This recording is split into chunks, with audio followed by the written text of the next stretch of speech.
The Trump administration and a coalition of conservative states that have been challenging the Affordable Care Act said Friday that there is no reason for the Supreme Court to rush a ruling on the issue this term.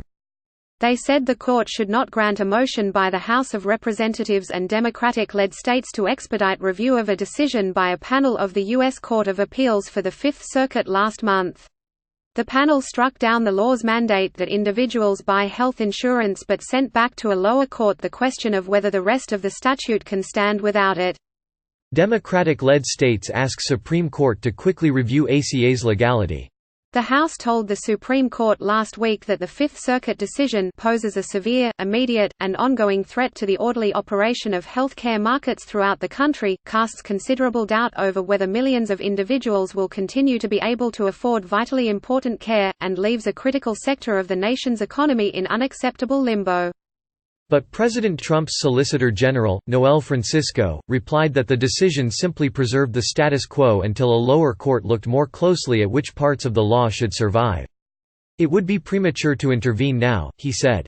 The Fifth Circuit's decision itself does not warrant immediate review because it did not definitively resolve any question of practical consequence, Francisco wrote. In 2018, U.S. District Judge Reed O'Connor agreed with Texas and other red states that because Congress had reduced to zero the tax penalty for not complying with the ACA's individual mandate to have health insurance, the mandate was unconstitutional. He then ruled that the entire act must fall, although he stayed his decision, and the ACA remains in effect.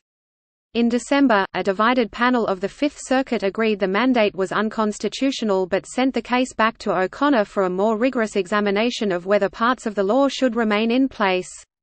Such an examination would probably take months and push a final Supreme Court decision on the issue far into the future.